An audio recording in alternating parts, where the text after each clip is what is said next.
Salam əziz izləyicilər, mən Şairə İsmirə Günəş, hal-hazırda Qusardayam. Qusarın Ənir kəndində 44 günlük Vətən müharibəsində tarixi qanı ilə dəyişən oğullardan daha birinin ocağının ziyarətinə gəlmişəm.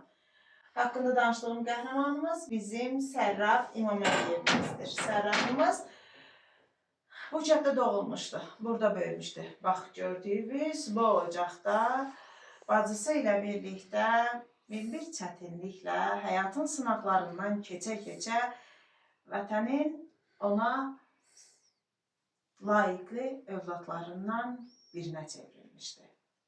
Orta təhsilini bitirdikdən sonra arzuların arxasıca gedərək hərbiçi olmaq üçün ilk öncə Naxçıvanskidə, daha sonra da Ahəndə hərbi məktəbdə, hərbi akademiyada təhsilini davam etdirib. Aprel döyüşlərində iştirak edib. Yəni, qələbəmizin ilk sevincini bizə yaşadan oğullardan biri olub Sərrafımız. Lələtəpənin azadlığı uğrunda gedən döyüşlərdə göstərdiyi şücaətə görə də fəxri fərmanla təltif olunub. 44 günlük Vətən müharibəsində isə bəlkə də qazandığı ən böyük qələbəni qazandı. O, zirvələri fəth etdi, zirvələrə ucaldı. Şəhid adını qazandı. Ən yüksək, ən ali mərtəbəyə ucaldı. Bu gördüyümüz güşə isə onun şəhadətindən sonra bacısının yaratdığı güşədir. Qardaşından ona qalan tək xatirədir. Cəmi 2 ay idi toy olmuşdu. Özündən sonra övladı belə olmadı ki, bacısına təsəlli olsun. Amma bugün bacısı öz övladına qardaşının adını verib. Bugün onun ocağında yeni bir Sərraf var. Qardaşının qoxusunu indi balaca Sərrafından alır. Bizim Nativanımız. Yanımda dayanan, haqqında danışdığım qəhrəmanın ana əvəzi bacısıdır. Uşaqlıqdan onun hər qayğısını çəkib böyüdən bacısıdır. Özünün deyimi ilə desək, bir neçə gün bundan əvvəl danışarkən çox duyğulu xatirələri yad elədik birlikdə. Dedi ki, qardaşımın ağ köynəyini mən əllərimlə yuyub geyindirib məktəbə yola salmışam uşaq vaxtı. Çox çətinliklə böyümüşük biz. Atası da hələ Sərraf körpə ikən dünyadan keçib. Allah rəhmət eləsin atasına da, nənəsinə, babasına da. Yerdə qalanlara da uzun ömür, can sağlığı versin. Çünki Sərrafın üzərində əməyi olan insanlar var bugün yanımda. Sərrafın əmisi və bibisi. Allah sizlərə ömür versin. Yaşayın ki, yaşadasınız və bildiyim qədərilə Sərrafın gələcək nəsillərə tanıdılmasında bibisinin təşəbbüsü böyükdür.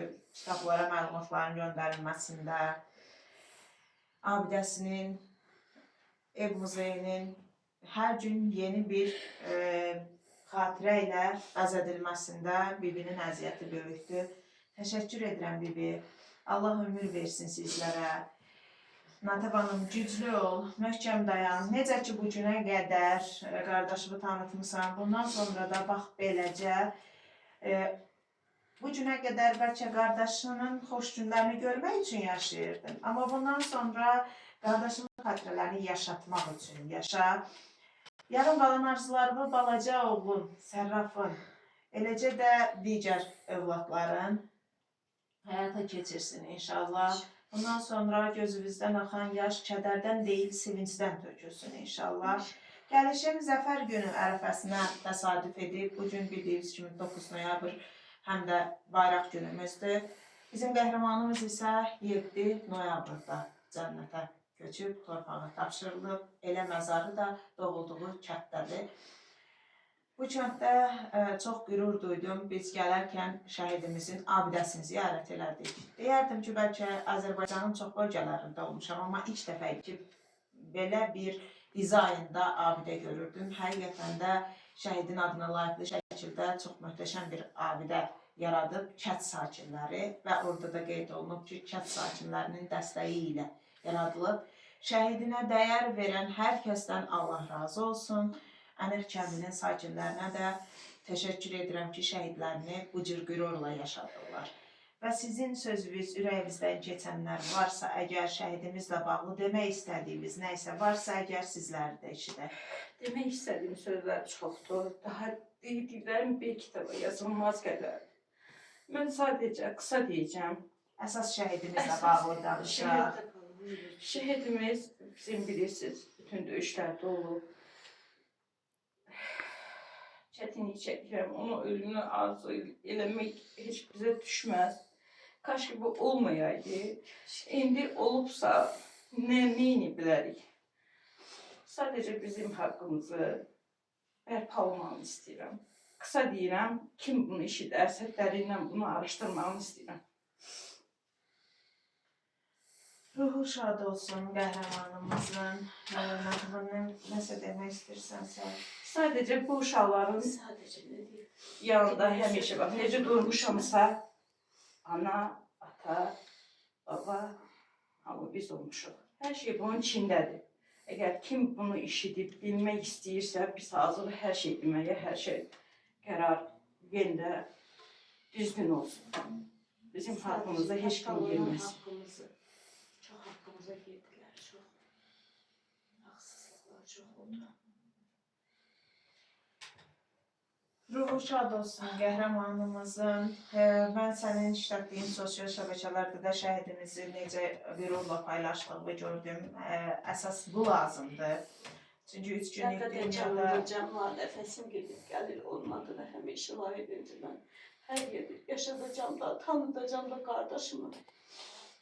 Allah ömür versin və bir Sadəcə neçə gün... insanın ürəyinə təsəlli olunurdu ki, bir qəhrəman kimi yadda qalacaq. Məktəblərdə də adını daşıyan sinif otaqları var. Şagirdlər məsafənin çox uzaq olmasına baxmayaraq, mən paylaşımlarından da gördüm ki, məktəbdən şagirdlər, müəllimlər bax bu ocağı ziyarətə gəlirlər. Sağ olsunlar, yaşadılar və sizin sayənizdə yaşadılar. Siz tanıdırsınız deyə. Şəxsən sən əlqə saxlamasaydın, dəvət etməsəydin, mən bu qədər ucqar bir kənddə belə bir qəhrəmanın bu cür gözəl, möhtəşəm bir cuşasının olmasından xəbərsiz olacaqdım. Kənddə olan o abidəni bəlkə də yolum düşməsə heç vaxt qarşıma çıxmazdı. Amma bugün inşallah biz həm də şəhidimizin məzarını da ziyarət edəcəyik. Ruhu şad olsun. Biz bugün qəhrəmanlarımızı tanımalıyıq ki, gələcək nəsillər də tanısın. Əziz izləyicilər, bugün mən gəldim, mən ziyarət elədim. Sabah növbə sizindir, yolunuz düşəndə, Qusarın Əniq kəndindən keçəndə, unutmayın ki, burada Sərraf adlı bir qəhrəmanımızın ev güşəsi, məzarı və abidəsi var. Onlar isə sizin yolunuzu gözləyir.